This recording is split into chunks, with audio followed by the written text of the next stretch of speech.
Marvel Legends, The Astonishing Ant-Man, Target exclusive. Let's get it.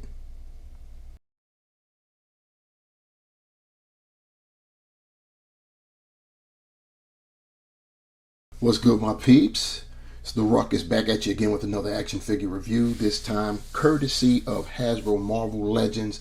We have a Target exclusive. We have, probably because he's dressed in red, and we know that red is the primary color for the Target logo. We're talking about the Astonishing Ant-Man right there. Yes, indeed. This is an exclusive, so if you want it, you have to go through Target to get it. They're hitting stores now as we speak, as is always the case with Target exclusives. They go for pre-order, but you can always count on them to get the actual product in store weeks before the pre-orders actually become available to be shipped.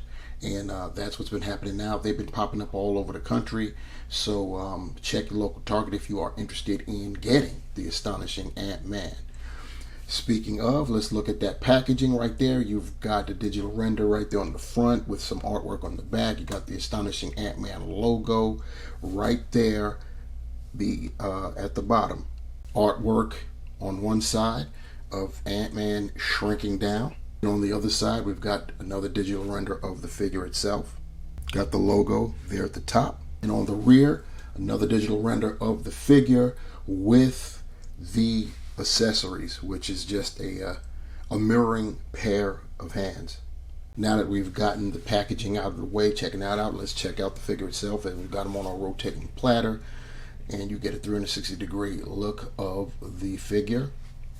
Figure is on the Spider-Man 2099 buck, which is now becoming the most used buck. It's definitely the second most used buck after Bucky Cap, which is slowly being phased out, not quickly enough for most collectors.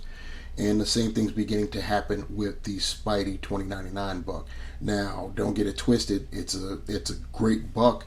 It's older, obviously. It's pinned throughout, but it's got the butterfly joints which greatly increases the articulation spectrum. So that's always a good thing. What's not so good is the lack of accessories that we get. All we get, as I stated when I was showing the packaging, is an additional set of hands, mirrored hands to what he came out of package. He came out of packaging with a left fist and right open hand, and here we have the exact opposite, and that's all we get. Taking a close look at the figure, at the head sculpt in particular, you can see we've got very nice, that digital printing is back in effect. As you can see, we've got the Ant-Man helmet, and of course the fleshy parts underneath the helmet looks very, very, very realistic. Looks very nice looking at it from all angles right there. You could see some very, very nice detail. Especially when you look closer, you could see the eyes underneath the mask there. And yeah, it just looks so realistic. I'm loving this photo real tech. As far as the figure itself is concerned, height measurement first. We're talking about to the top of the dome, he's about 6 1/4, but if you go to the top of the antenna, he's rocking in at 6.5 inches. So standard height, 6-inch scale height we have for our Ant-Man. In terms of the articulation, head is on a ball hinge, so he can look way up. Can look very far down as well, and of course we can 360 it, and you get some attitude there, so that's pretty cool. We've got the butterfly joints, as I mentioned before, so he could rear back that far, which is great, and he can go forward decently amount right there.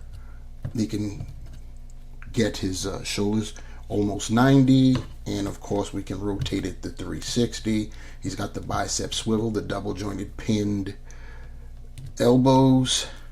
He's got the swivel at the wrist and horizontal hinge. That's on both sides, all four hands. As far as his torso is concerned, he's got an ab crunch, so he can go forward that far. He can go back that far. He's got a waist swivel. He can get the thighs out that far doing the splits. Raise his leg up that far. Go back a bit.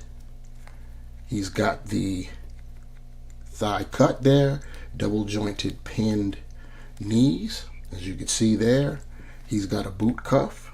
You can point the toe forward very nicely, ballerina style, and get it up decently as well. He's got the ankle pivot, and you know what time it is. Holes, peg holes at the bottom of his feet. Now, there's been some discord as to what Ant-Man this is. Is it the classic Hank Pym, or is this Scott Lang? Well, this is really meant to be Scott Lang, but this is the costume that Lang stole from Pym in the very beginning to get his career started. So you can technically use it either or.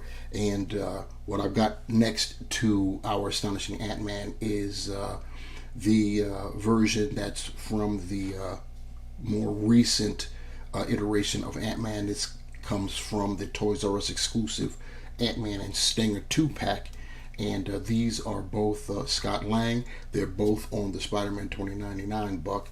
You can see the changes. And now we bring in Eric O'Grady, aka Black Ant, formerly known as the Irredeemable Ant-Man. Bad guy, very bad, totally immoral. You read some of the stories he's been in, you'll understand what I'm talking about. Just ask some of the lady heroines, the lady superheroes, to get an idea of how immoral this fool is. Anyway, he is a Walgreens exclusive, and he's on the Pizza Spotty buck. Hank Pym Ant-Man, classic Ant-Man, was originally on that buck too, from one of the retro waves. I think the very first one, if I'm not mistaken. Same buck. That's why I chose to not bring him out. Instead, I opted to break out the old Toy Biz, the original Ant-Man, for Marvel Legends, and you can definitely see the differences there. And I'm catching feelings of deja vu because I know I just got through doing a very similar comparison not too long ago when I reviewed the future Ant-Man. So what do I think about the Target exclusive, Marvel Legends Target exclusive Astonishing Ant-Man, aka Scott Lang, but can pass for Hank Pym? Well, I wrap that part up basically in a nutshell. You could use this figure for either or in any of your displays, and yeah, and it's like that. It's the movie was out not too long ago, and it's now out digitally, both streaming and hard media. So it's apropos that this has been released. You know how Hasbro does it with when a movie comes out, all of a sudden you get inundated with related product. It's happening with Guardians of the Galaxy as well. As far as this figure is concerned, it's on the Spidey 2099 buck. Buck has begun to be overused a bit, though it is an excellent buck. Can't front on that.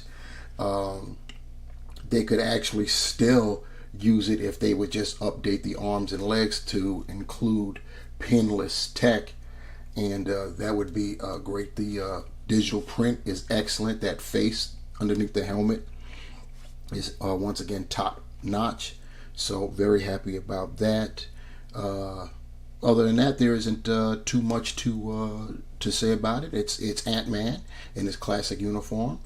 Like I said earlier, Hank Pym wore this, and then Scott Lang stole this and began wearing it. So there you have it when it comes to that. So you see, I've got old Scotty or Hank, whichever, doing what he does best outside of shrinking and growing, and that's riding on ants. And Scott will tell you that's how it's done.